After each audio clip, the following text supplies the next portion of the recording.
Salve, siamo qui con il maestro Roberto Daniel Villalba che introdusse il Tansudo in Italia ben 40 anni fa.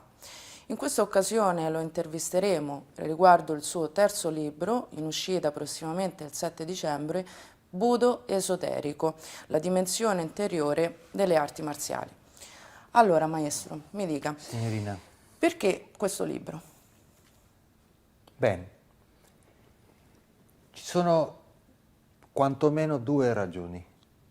La prima è che questo libro, Budo esoterico, è una sintesi dei più di 50 anni nella pratica delle arti marziali che ho alle spalle. Siccome durante il mio tragitto, il mio percorso, il Do nel Budo, non ho trovato molte delle risposte che prima o poi si pongono, cioè con il progredire nella pratica o con l'avanzare dell'età, e ho dovuto iniziare una ricerca, ho dovuto trovare queste risposte da me. Così 12 anni fa ho iniziato l'idea di scrivere su questa ricerca, e questo per il materiale per noi, insomma, per la scuola, e che poi è diventata l'idea, la fantasia di perpetuare queste scoperte, frutto di questa ricerca, in un libro. Allora, mi scusi maestro, durante Prego. la sua ricerca ha potuto attingere all'insegnamento orale di alcuni dei suoi maestri o a qualche testo scritto? L'insegnamento orale c'è stato, sono stato molto fortunato, ho avuto dei maestri orientali e anche occidentali, con un grado di inculturazione medio-alta, e quindi che spiegavano a tempo debito il perché ciò che si faceva e dove portava la via, dove portava il cammino. Ma in una ricerca uno ha bisogno anche di, diciamo, di un sostegno scritto di quello che è stato la testimonianza, le raccolte di altri maestri, di altre esperienze vissute. E devo dire, come libri, come materiale scritto, come dispense, all'infuori dei preziosi contributi di 2 o 3, facciamo 4 maestri, un libro come il nostro non c'era, quindi abbiamo dovuto scriverlo noi. Mi potrebbe dire quali sono questi apporti scritti?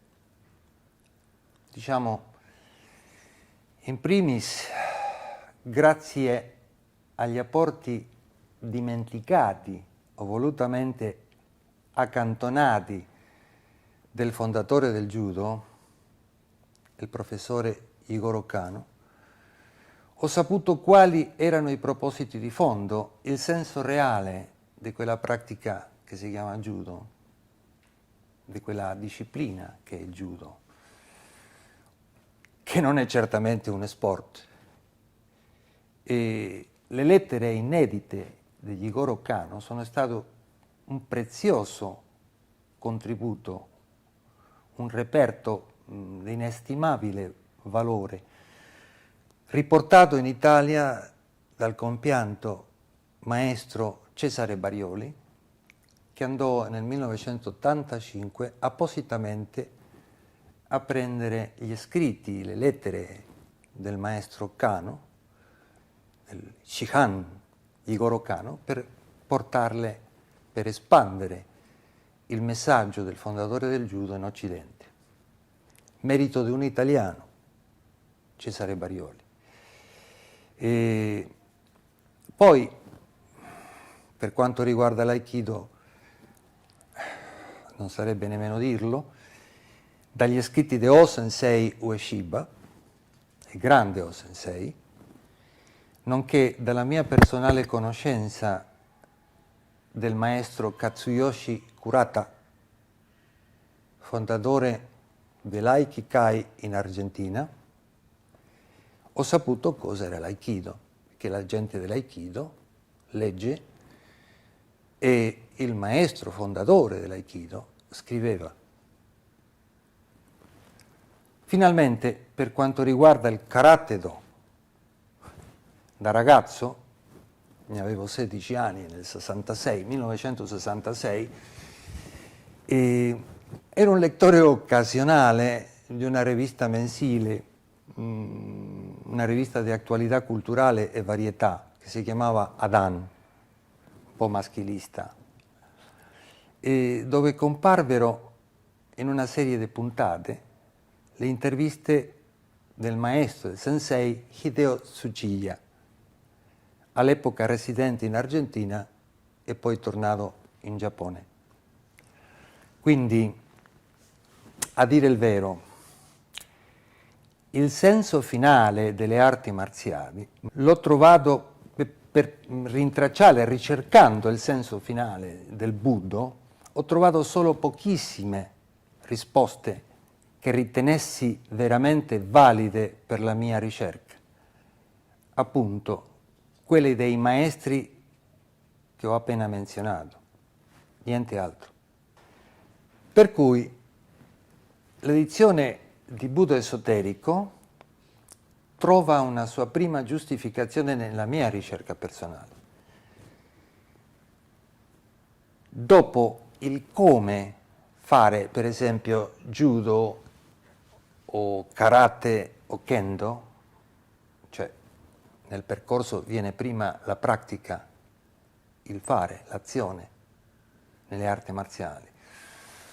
Dopo la ricerca del come, e avendo, diciamo così, raggiunto il grado di esperto, cintura nera, volevo sapere il perché, non soltanto il come.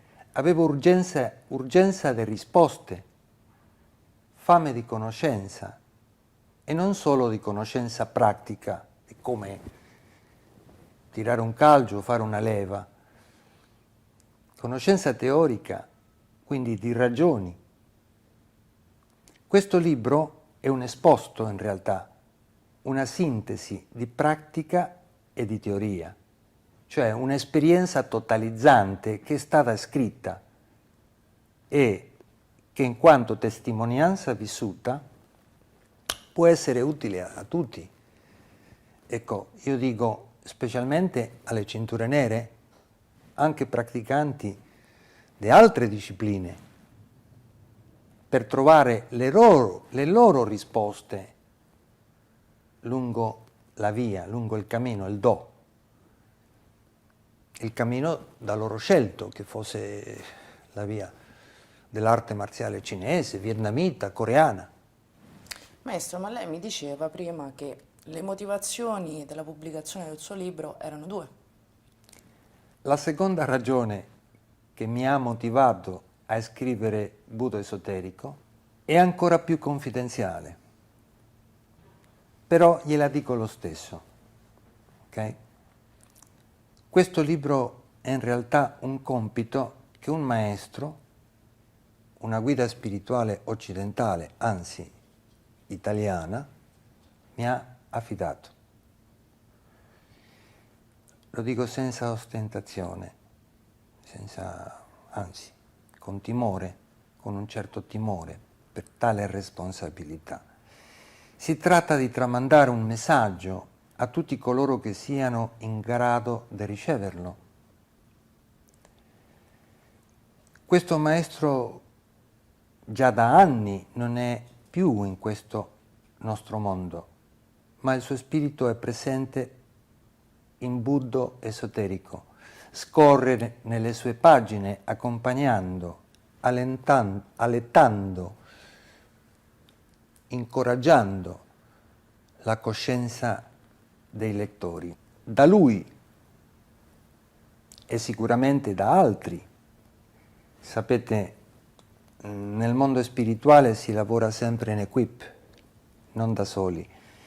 Ho avuto una guida ispirativa, diciamo. Da questa guida spirituale ho avuto ispirazione e intuizione.